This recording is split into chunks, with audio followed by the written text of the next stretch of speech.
Bonjour tout le monde, bienvenue à ce nouvel épisode de EWR édition WCW 2000. Donc, nous en sommes à booker Thunder et Saturday Night. Nous avons la moitié du mois de fait. Notre pay-per-view qui est Mayhem va être le 27 novembre. Il nous reste donc logiquement 2 semaines de lutte à booker.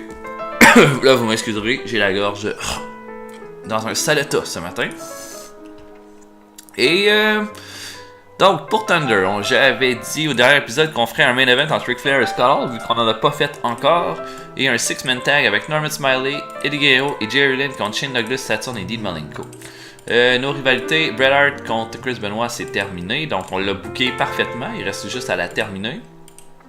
Jeff Jarrett contre Booker T est sur le point de se terminer. Bigelow contre DDP. On dit que la rivalité est prête à se terminer. On a quand même monté cette rivalité-là à 86 de Heat, ce que je m'attendais pas vraiment. Canyon contre Savage est sur le point de se terminer. Puis Norman Smiley contre Shane Douglas est sur le point de se terminer aussi. Est-ce qu'on décide pour Canyon et Savage de terminer ça au pay-per-view ou on termine ça dans un show régulier, dans un combat, comment dirais-je, un main event de Nitro ou de Thunder? Ça, c'est une question que je pense que je vais vous demander. Est-ce qu'il y a quelque chose qui vous parle plus? Est-ce que vous préférez que Canyon contre Savage se termine à Mayhem ou se termine ailleurs? Il faudrait peut-être terminer ça aussi avec un... Donc, par exemple, DDP contre Bigelow, ça me dérangerait pas de le terminer ailleurs que dans un pay-per-view comme ça. Que dans Mayhem. Mais en même temps, je sais pas. En tout cas, je vous pose la question ouvertement.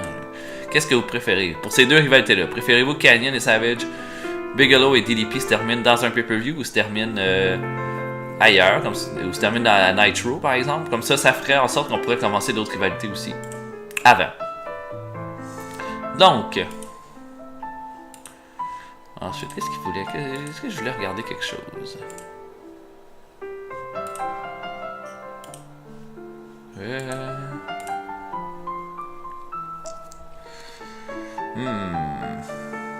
Non, je pense que j'étais correct. On se rappelle, au dernier épisode, notre Nitro avait presque autant de codes d'écoute que Raw. Hein? Il y avait une toute petite différence. Et cette petite différence-là fait que je pense que dans un futur bien proche, nous allons pouvoir être la compagnie de lutte numéro 1 dans le monde. Et là, nous sommes numéro 2, la ECW est ensuite. Et la NWA Canadian Invasion, je ne connais pas. Donc, on va faire les shows. Je ne sais pas. Thunder, notre main event. Notre attraction principale sera Flair contre Scott Hall. Et regardez-moi ça, cette fin-là. Regardez-moi là. C'est Scott Hall qui va l'emporter. Parce que Sting va vouloir faire une intervention, mais va botcher son intervention. Et là, ça va faire en sorte que c'est Scott Hall qui va l'emporter et Ric Flair va être furieux après le combat. Je peux mettre le 6-man tag ensuite. Notre 6-man tag avec Normie Smiley, Eddie Guerrero et Jerry Lynn contre Shane Douglas, Dean Malenko et Perry Saturn. Et regardez ça, Norman Smiley va surprendre Shane Douglas avec... Ah, tu vois, il veut pas perdre contre... Shane Douglas va avoir le pin en retenant le maillot du champion hardcore, Norman Smiley. Fait que là, on va utiliser notre clan de la révolution. D'accord. Canyon et Savage. C'est sur le point de se finir. On pourrait peut-être attendre ça, vu que c'est sur le point de se finir.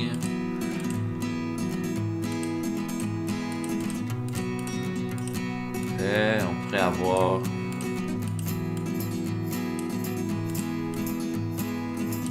une entrevue de Vampiro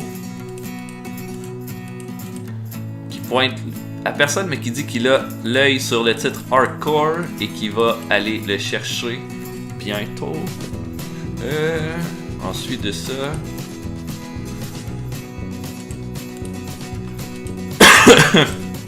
Segment avec Bam Bam Bigelow et DDP.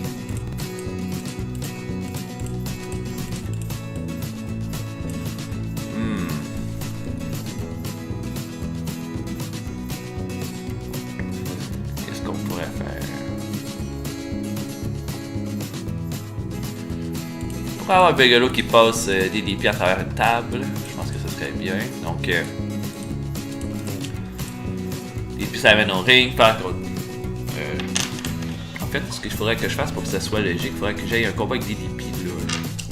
Ouais, c'est ce que je vais faire tout de suite. Donc, j'aurais DDP qui affronterait whoever. Donc, par exemple.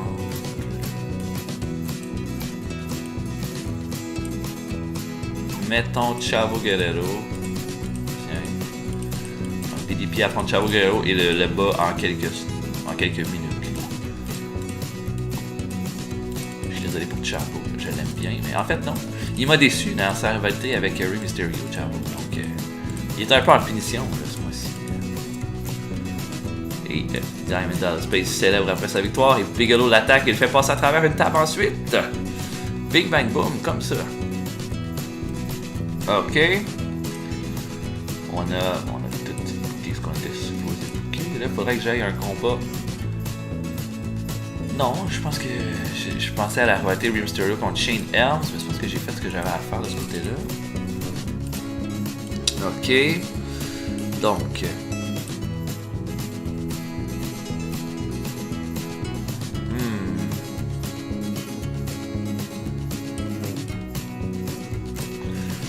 Il faut que je pense à Vampiro. Je pourrais lui donner un combat pour essayer de le mettre over.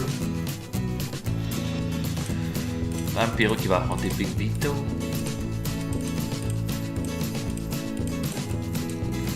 Et évidemment, Vito va gagner clé. Là, la façon qu'on monte cette rivalité-là, c'est... La rivalité hardcore va se finir.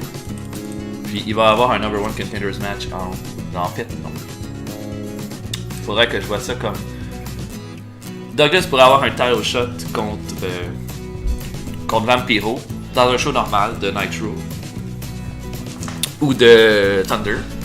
Et puis, un segment durant le show, Douglas aurait un face-à-face avec Eddie Guerrero, l'insulterait en lui disant de joindre la Révolution, sinon il sera jamais capable de rien faire tout seul. En fait, qu'il aurait dû joindre la Révolution, puis que maintenant il est tout seul, il est perdu, il n'y a plus rien à voir nulle part. Ça va faire en sorte que Guerrero va intervenir dans le combat contre Vampiro. Douglas va rater son intervention. Ça va faire en sorte que Douglas va avoir la victoire sur Vampiro. Ça va fâcher Vampiro et là on va avoir un triple threat pour Mayhem. Donc voilà, ce serait ça mon but. Vampiro célèbre après sa victoire. Ensuite de ça, on fera un petit combat de Goldberg.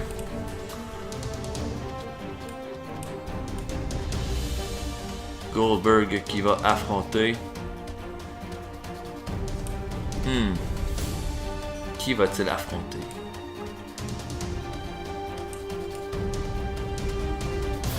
Je sais qu'il a affronté un Villano, il pourrait affronter un autre, là. Le Villano 4. Là, le prochain pay-per-view, donc à Starrcade, on va essayer de s'arranger pour que Goldberg ait une rivalité contre quelqu'un. Ce sera peut-être pas une rivalité pour un pay-per-view, mais ce serait une rivalité qui s'escaladerait puis qui se terminerait probablement, logiquement, durant un Night Show ou un Thunder, quelque chose qui est... On commence lentement à lui donner une rivalité en étant en train de le remonter. Donc, il y en a qui se sauve après le combat. Maintenant... Qu'est-ce qu'on veut faire? Il faudrait faire un segment. Quelque chose qu'on n'a pas touché du tout. Faut faire Jarrett et Booker T, en fait. Pas le choix. Et on ferait un host and goal entre les deux, donc...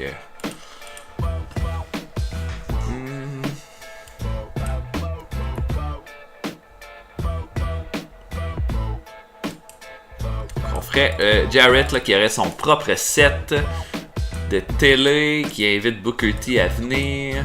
Les deux se font face à face. On dit là, ça fait longtemps là, qu'on s'affronte, tout le kit. Là, il est temps qu'on en finisse. Puis moi, je te dis ladder match à mes M. Booker T est d'accord. Tout a l'air de bien aller. Les gars ont l'air de bien s'entendre. Puis bang, t'sais. Jeff Jarrett sort sa guitare. Puis la fesse sa tête à Booker T. Et le segment se termine là-dessus. Je pense même que ça va être notre meilleur segment du show.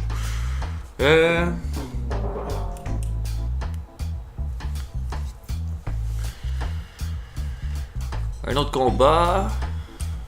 D'accord. J'aurais tendance à dire. On peut ajouter.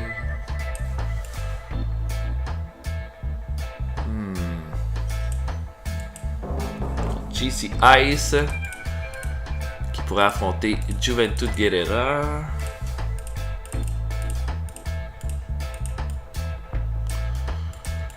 GC Ice, ça c'est un peu notre rivalité d'opener. Je pense que ça va être un bon combat en plus. Puis regardez ça. Durant tout le combat, Wolfie D va intervenir contre Juventud Guerrera. Puis à un moment donné, Lash LaRue va stanner, va arriver, va faire une seule intervention sur GC Ice. Puis ça va faire en sorte que GC Ice va perdre le combat. C'est tout. Et voilà. Maintenant, je pourrais avoir une entrevue de...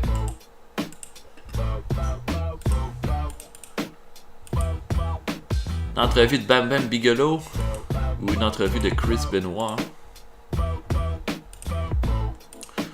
Entrevue de Chris Benoit. J'ai déjà un segment avec Bam Bam Bigelow. Donc, une entrevue de Chris Benoit qui parle... qu'il exige que Bret Hart lui redonne son titre. Et que là, les choses ont assez duré. Et on pourrait commencer notre show avec un petit combat. D'habitude, on commence jamais notre show avec des combats. Hein? Mais pourquoi pas faire ça là?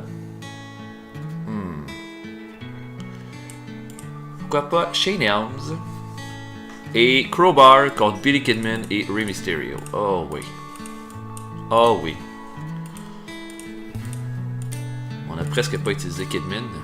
Et là, on continue notre rivalité avec notre combat contre Shane Helms qui va arriver, là, qui s'en vient bientôt. Et Shane Helms aurait la victoire clean en arrière le pin sur Kidman. Et là, ben, c'est ça. Là, Mysterio se rend compte que Shane Helms n'est pas du tout du même calibre que Crowbar et que Shannon Moore et qui va avoir beaucoup de difficultés à le battre au pay-per-view. Donc voilà pour Thunder. Je pense que c'est un bon show. On prépare beaucoup dans ce Thunder-là. Par exemple, la rivalité de notre pre-show avec Guerrera Lacharoux contre PG-13. On prépare Vampiro. Je pense que j'aime bien le bout avec DDP à fond de Chavo. Après ça, Bam Bam Bigelow l'attaque et le fait passer à travers une table. Notre six-man tag est intéressant aussi. Skull contre Ric Flair devrait avoir un bon rating aussi. Notre opener devrait être bon. Je pense qu'on va avoir un bon show, mais peut-être pas de rien d'exceptionnel parce que j'ai pas vraiment de segments ni de combats qui ont de quoi de au-dessus de 85%, je pense. Sauf peut-être le segment Jarrett Booker T qui risque d'être très bien, et puis peut-être notre main event. En tout cas, on va voir. Je pense que ça va être bien. Donc 83% pour notre opener. C'est excellent ça. Puis 93% de match quality. Ça me laisse penser que notre match entre Shane Helms et Rey Mysterio va être sûrement très très très bon au pay-per-view. Donc c'est excellent ça. Puis ça va faire en sorte que Crowbar va monter en over parce que quand un lutteur fait un match d'au-dessus de 93%, qu'il gagne, qu'il perde, il gagne en overness, plus quand il gagne que quand il perd. Donc voilà. Le Valor Breaker sur Kidman pour la victoire. L'entrevue de Chris Benoit va seulement chercher 73%.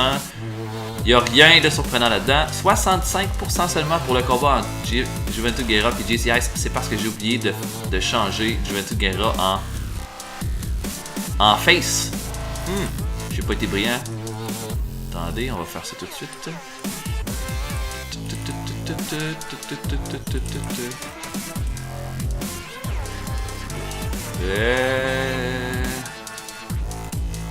Donc, on va changer ça. Ce sera pas long. donc 65%, ben c'est dommage parce que ça aurait valu probablement comme quelque chose comme 77, 76. Le segment Jarrett et Booker T va chercher 92 d'over. C'est notre meilleur segment entre les deux. Et Booker T et Jarrett vont chercher 2 points d'over avec ce segment-là. Excellent, je suis très content. 66 pour Goldberg contre les Villanos, ça n'a pas été bien long. 73% pour Vampiro contre Big Vito, c'est le crowd reaction qui a fait défaut. Vampiro, c'est pas une bête de charisme. Mais 78 de match qualité, c'est bien. Puis un combat de 73%, c'est tout à fait correct. 79 pour DDP contre Chavo Guerrero. Donc, bon petit combat. 82 de match qualité, 79 overall. Le segment ensuite va chercher 83. Excellent. Bigelow qui DDP célèbre sa victoire. Bigelow va le voir, puis l'attaque, lui fait un power driver à travers la table des commentateurs. Et Bigelow va chercher 2 points d'over avec ce segment-là. Excellent. Excellent. Vampiro va faire une entrevue de 61%, ça c'est normal. Notre Six-Man Tag va chercher 78 d'overall, ça c'est excellent aussi. On a des belles surprises dans ce show-là. Je pensais que j'aurais quelque chose comme 74-75. C'est le crowd reaction qui est baissé par Norman Smiley en fait. Et Douglas qui obtient le pin en trichant sur Norman Smiley.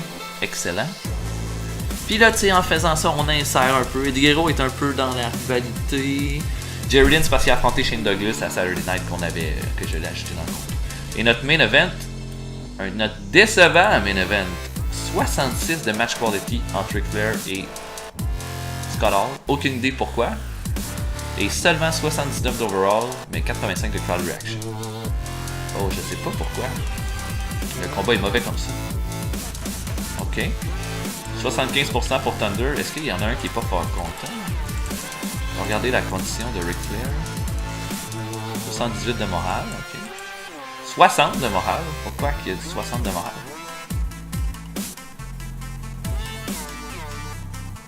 Hey, je sais bien pas.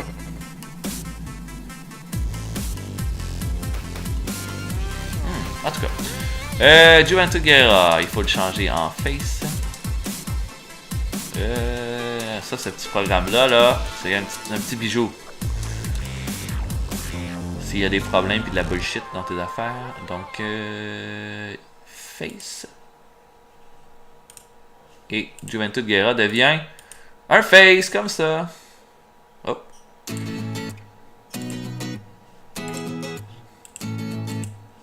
Excellent.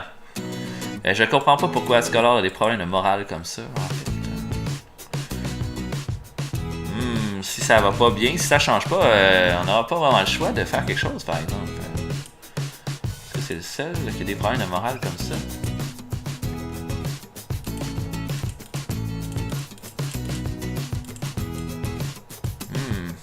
Ça m'inquiète. Curtis, ça va. Jarrett, ça va. Chris Benoit. Bret Hart, ça va. Chris Benoit, il est content, heureux comme un roi. En plus, je m'étais dit que Scott Hall aurait pu être une alternative intéressante pour le prochain pay-per-view. Sauf que là, s'il reste comme ça, ça pourra en plus être Scott Steiner que je vais vouloir aller chercher comme lutteur potentiel.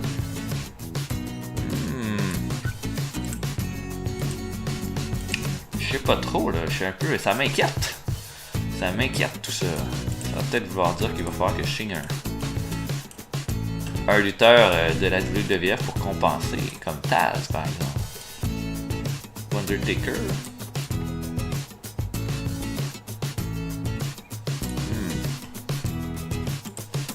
Je peux même regarder quel lutteur qu'on a d'intéressant. Dustin Rhodes, Dusty Rhodes, Keiji Muto. Est-ce que Keiji Muto pourrait être comme mon top heel, en fait? C'est la question que je pourrais. Roddy Piper, mais je pense qu'il est non-wrestler. Non, même pas non-wrestler. Sid. Sid qui a à peu près les mêmes stats que Scott Hall en plus. Luger, non. Vader, non. The Warrior, non. Kevin Nash, non. Hulk Hogan, il n'y en est pas question.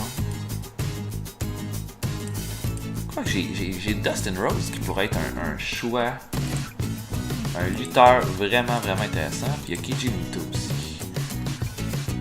que je pourrais faire de Keiji Muto comme un... Il a 36 ans, puis Dustin Rose en a 34. Ah. Sinon, WWF, les stats de Taz sont incroyables, mais c'est le prix qu'il va coûter. Là. Il est déjà à 130 000 $. Est-ce que ce serait pas trop d'argent? Quoique là, on est dans une période de profit.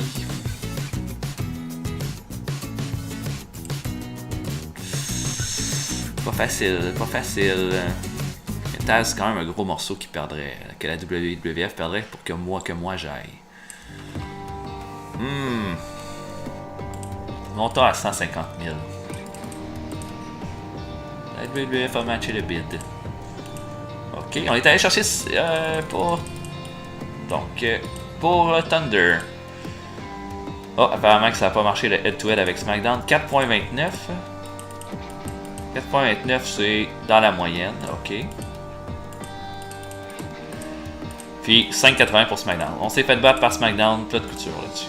Oh non, Brian Clark blessé. Damn. Combien de temps? 1 mois. Ok. Est-ce que j'annule mon combat?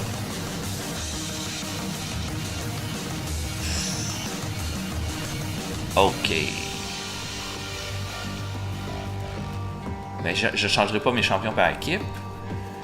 On pourrait trouver un lutteur qui remplace Brian Clark juste pour le pay-per-view. Qu'est-ce que ça pourrait être?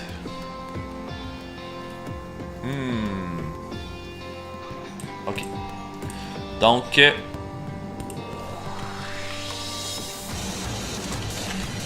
Donc ce serait The Wall et...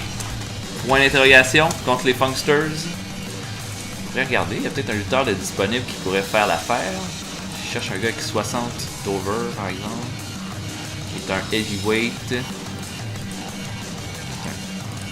Wrestler et un heavyweight. Don Harris, Brian Adams, mais non. Big T, non, ça c'est Ahmed Johnson. Tankman, Jim Duggan, non. Keiji Muto, non. Kevin Sullivan, non. Oh, Masato Tanaka, oh, mon dieu. Regardez-moi les stats. C'est fou ça. Raven, Rhino. Oh. Est-ce que ce serait le temps qu'on signe Rhino en fait? Est-ce que Rhino pourrait remplacer Brian Clark? Oh, il y a des cas intéressants. Steve Williams aussi. Stevie Ray. Non. Tito Ortiz, Tommy Dreamer. En tout cas, une chose c'est sûr, c'est que Rhino, ce serait tout un lutteur à aller chercher. On a déjà beaucoup de monde dans le roster. Qu'est-ce qui serait bien? On avait signé Rick Steiner, puis c'était... Oh, c'est ça, il ne veut plus rien savoir de nous.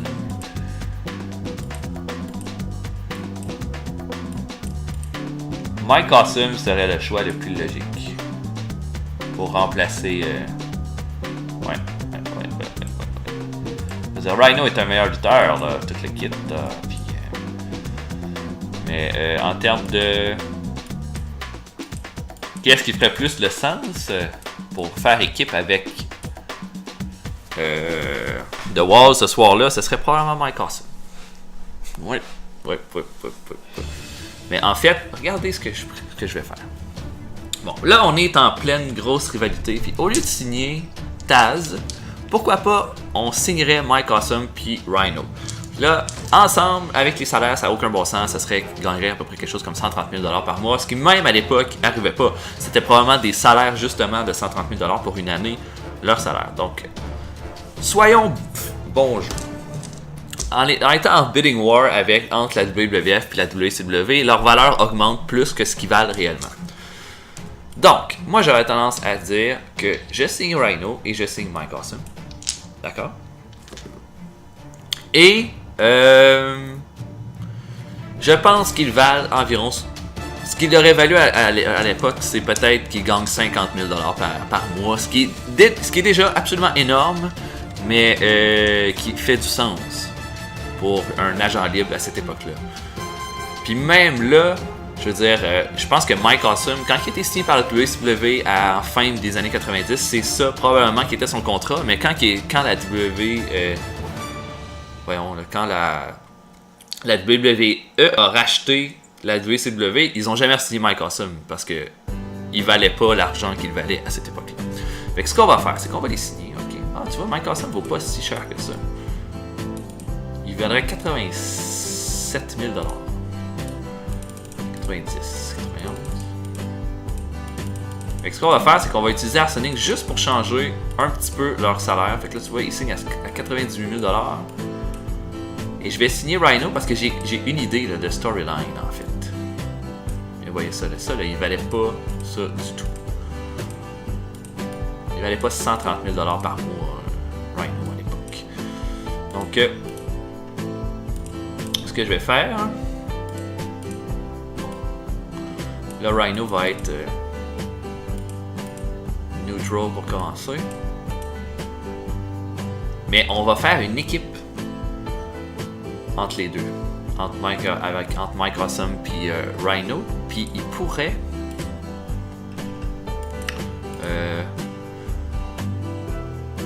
Mike Awesome et Rhino pourraient être une équipe qui challengerait les nouveaux Chronic pour le mois suivant. Oh oui, oui, oui. Donc, ce serait The Wall et Mike Awesome contre les Funksters. Et Mike Awesome, The Wall va dire que j'ai trouvé quelqu'un pour me remplacer. Son nom, c'est Mike Awesome et on le signe officiellement. Et là, on va changer leur salaire grâce à Arsenic. Donc, au lieu de 98, on va ici Wages. On va dire, moi je pense que on peut être bon joueur. 60 000 $ par année, je pense que c'est logique. Puis Rhino avait peut-être un petit peu... On peut mettre le même salaire, 60 000. Les deux gars, c'est pas bien au-dessus de ce qu'ils valent de toute façon. Mais Rhino a des stats vraiment écœurants. Oui, et on va peut-être en faire des faces en fait ensuite. Puis écoutez, j'ai une bonne idée, là, ce serait probablement comme... Bon, Mike Awesome puis The Wall battrait les Funksters, là, parce que les Funksters sont super décevants puis ils valent rien. Puis... ce qu'on pourrait faire, c'est de dire The Wall dit hey, merci beaucoup, t'as été un super bon remplaçant, tout le kit, sauf que là Brian revient, fait qu'il faut que tu laisses les titres à l'équipe. Là, Mike Awesome est là, ouais, mais là j'ai gagné avec toi, tout le kit. Brian Clark arrive, les nouveaux Chronic attaquent Mike Awesome et disent écoute, t'as juste été un remplaçant, tu vaux rien. Puis la semaine suivante, Mike Awesome amène Rhino et les deux deviennent les challengers pour les titres par équipe. Boum! Je trouve que c'est très bien ça. Donc là, il faut penser à Saturday Night maintenant. Le nouvel Escape 2017. Saturday Night, qu'est-ce qu'on pourrait avoir comme combat?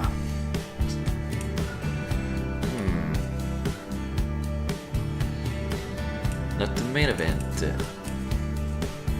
pourrait être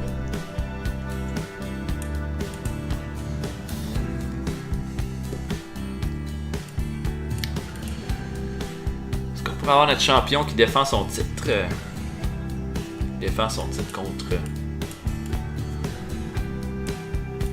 contre qui serait un choix intéressant? Il faut quand même que je trouve un gars qui est un solide mid-carder.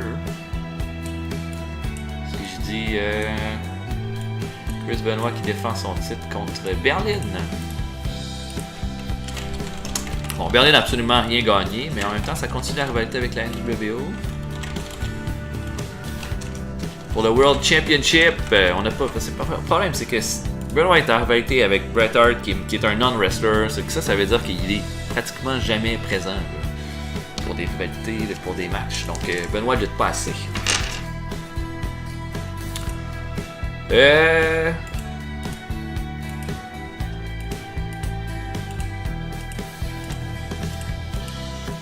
Bon.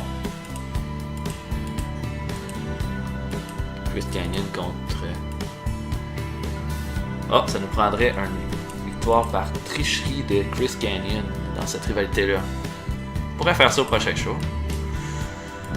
Smiley contre... Hey, ça monte à 88. C'est bon, ça trouve là. Ça, c'est complètement booké.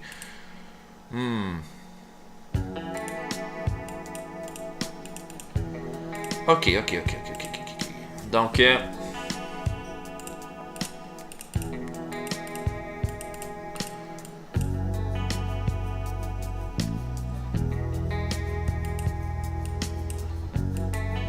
on finirait avec...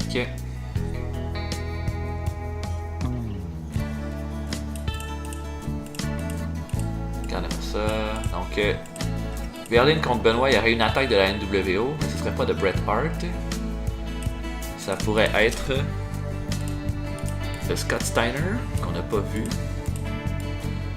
Comme sur Chris Benoit. Non, ça serait en fait le run-in. Le run-in serait de Sting avec Chris Benoit la victime, Scott Steiner et Berlin qui font l'attaque.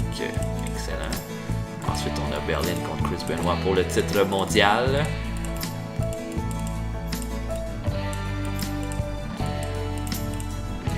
Benoit l'emporte clean.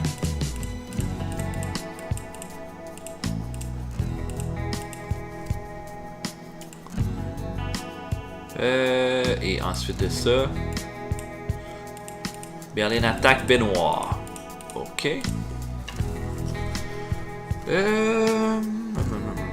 Qu'est-ce qu'on pourrait ajouter? On pourrait avoir un segment qui annonce que Brian Clark s'est blessé. Un Authority Angle.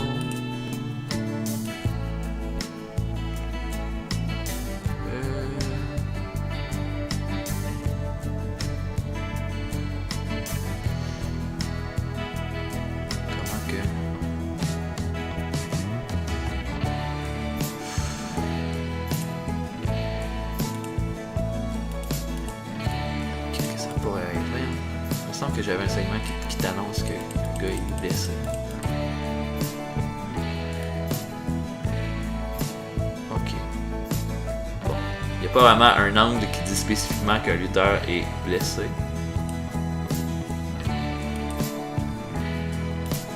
Et on pourrait juste avoir un segment avec Eric Bischoff qui parle avec The Wall du fait que Brian Clark est blessé et qu'il faut qu'il trouve un partenaire.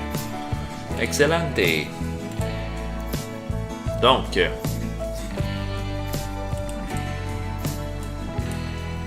un combat. Écoute, Buzzkill, ça fait longtemps qu'il n'a pas lutté, lui. Il pourrait faire ça. Buzzkill, qui lutterait. Là, c'est le temps d'utiliser des gars qu'on ne sert pas. C'est Saturday Night. C'est Saturday Night. Berlin contre Brian Knobbs. Hey, j'ai quasiment. Hey, bon.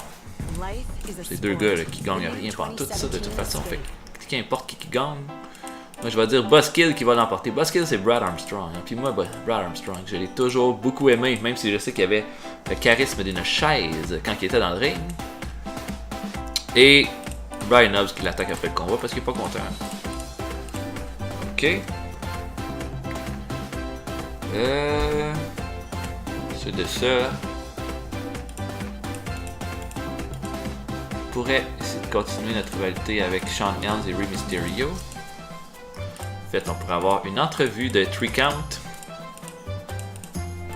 qui dit que le règne de Rey Mysterio achève et que dans une semaine, ça va être la fin.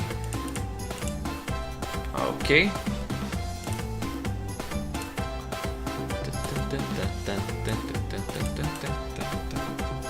Mais Sanka qui est avec qui? Ok, des fois, regardez ça après. Steven Regal et Fit Finlay qui vont affronter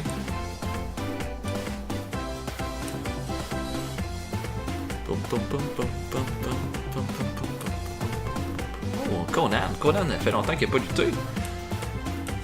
On pourrait le faire mettre en équipe avec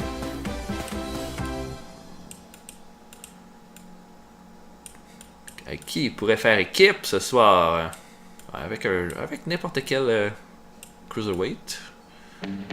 Étant donné qu'il aime bien les cruiserweights. On sert de ce combat-là pour crédibiliser les European Elbows. Et je vais les faire affronter les Faces of Fear à Nitro. À Nitro. Donc Conan et Psychosis qui vont affronter Finlay et Steven Regal. Regal va avoir le pin victorieux sur Psychosis. Clean, pardon.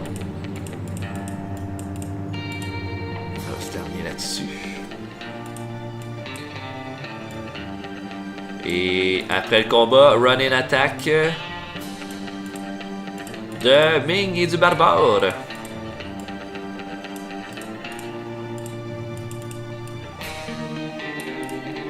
Voilà.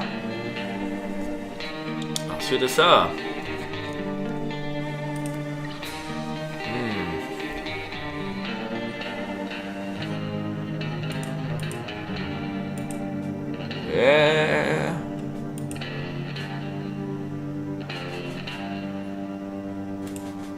La rivalité avec... on va juste faire une entrevue de Chris Canyon.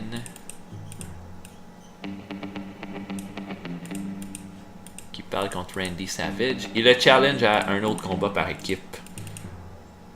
À Nitro.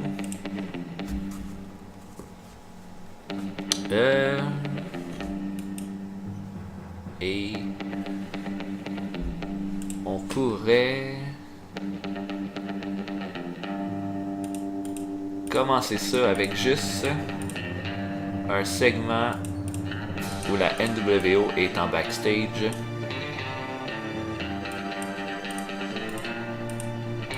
Et il y a tout le monde qui est là. Il y a Scott Hall, il y a Scott Steiner, il y a Jarrett et il y a Berlin. Et là, tout le monde encourage Berlin en lui disant là, t'as ta chance ce soir, gaspille-la pas. Ramène le titre à Bret Hart ce soir. Et en fait, c'est un combat pour le championnat du monde, mais le titre est même pas il n'y a pas de titre. En fait, le titre est en jeu, mais le titre appartient à Bret Hart. Fait en gagnant, la NWO dirait si tu gagnes contre Chris Benoit, le titre revient officiellement à Bret Hart. Voilà. Donc ce serait ça pour Saturday Night. Bon, je pense que ça va être bien. Ça va être tout à fait correct comme show, j'ai l'impression.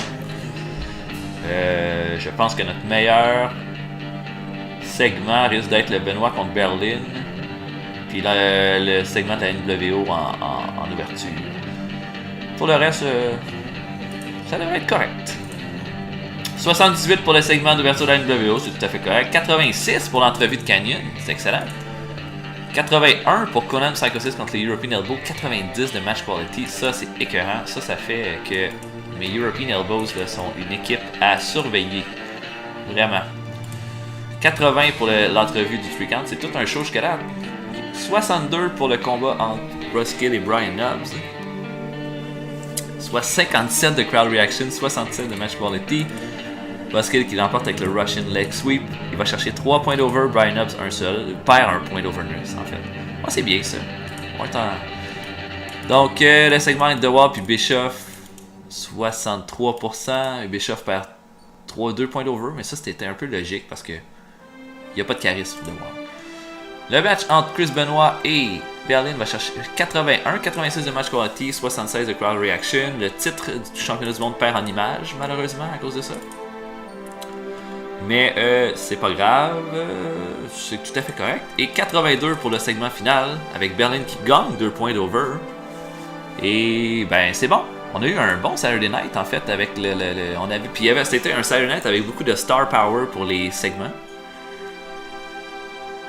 Avec la NWO, j'ai peut-être trop utilisé Berlin par exemple dans le show. Non, ça a l'air que c'est bon. Donc Finlay et il y a un mismatch entre Buzzkill et Brian Knobbs. Brian Knobbs qui demande d'être plus haut. 1.22 pour Saturday Night. C'est pas mal proche de notre record. C'est bien. Donc on a eu un bon Saturday Night. Et voilà. On devrait... Donc ma rivalité entre Bigelow et DDP est bien montée. Canyon contre Savage est bien monté. Il faut que je termine.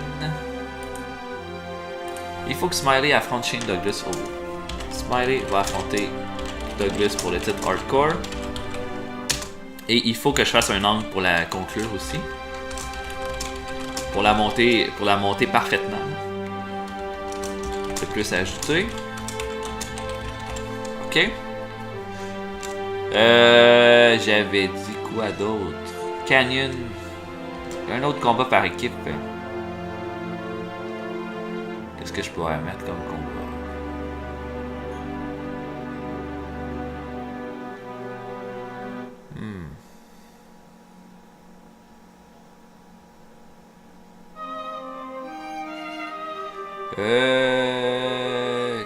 Que faire?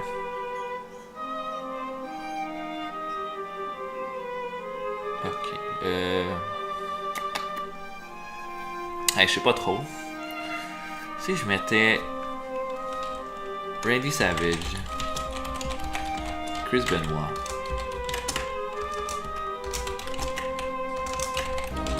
Canyon et non, je pense pas. Je pense pas que c'est une bonne idée.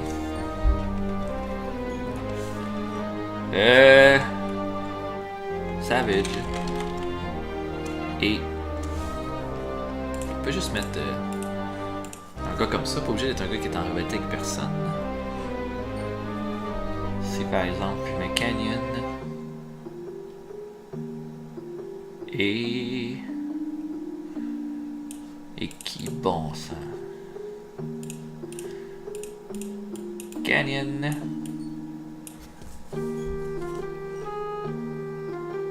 Je pourrais faire un 6-man tag. Faut penser à ça, moi.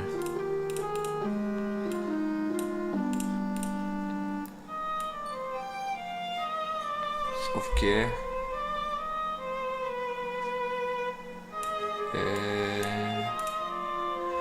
Ok. Savage et les Faces of Fear contre Canyon et les European Elbows. Et on termine la rivalité entre les Faces of Fear et les European Elbows à Thunder, entre un combat par équipe. Donc voilà pour ça. Ensuite,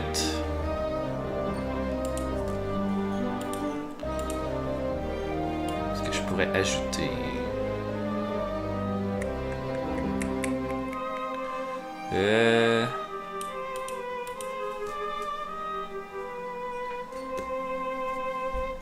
j'ai Eddie Guerrero. Qui Eddie Guerrero pourrait affronter?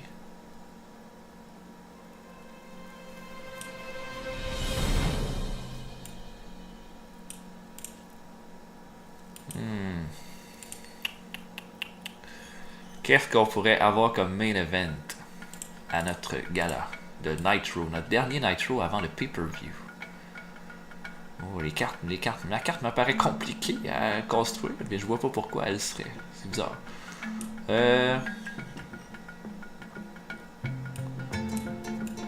Si j'ai... Est-ce que je pourrais être audacieux? Est-ce que je devrais être audacieux? Et je pense que je vais l'être. Le main event de mon Nitro va être Eddie Guerrero contre Bam Bam Bigelow. Voilà! Et en fait, on va se servir de ça pour donner du momentum à Eddie Guerrero, créer une intervention contre Bigelow. Donc, voilà pour mon pay-per-view. Et on va aussi faire un segment entre Ric Flair et Sting parce qu'ils s'entendent vraiment pas ensemble. Et puis ensuite de ça, ben, la NWA va les attaquer. Et ça va être ça. Ça va être ça pour Nitro. On va avoir un solide Nitro. En fait, il y a beaucoup de choses qui vont se passer prochainement. Donc voilà, pour ça, ça a été un long épisode cette semaine. J'ai beaucoup jasé. Et on va se voir la prochaine fois. On va booker Nitro et Thunder. Et ensuite de ça, ça va être Saturday Night et notre pay-per-view. Mais j'espère que vous avez apprécié. Laissez des commentaires. Puis comme je vous ai dit, ben là, j'avais dit au début, est-ce que vous pensez que Canyon Savage et DP Bigelow, ça devrait se terminer avant le pay-per-view? On est tellement proche du pay-per-view que je vais cimenter ces matchs-là et je vais les terminer au pay-per-view. Mais je vous encourage à laisser des commentaires si vous êtes content. Est-ce que là, on a signé 2 gros lutteurs là. C'est rare que je fais des signatures comme ça vite fait, mais J'ai eu peur un peu avec la baisse de morale de Scott Hall puis la blessure de Brian Clark, ça m'a poussé à agir. S'il y a d'autres changements que vous pensez qui seraient judicieux, dites-le dans les commentaires. Abonnez-vous au channel, likez les vidéos, partagez-les. Et en attendant, je vais vous souhaiter de passer une excellente journée. Salut, à la prochaine!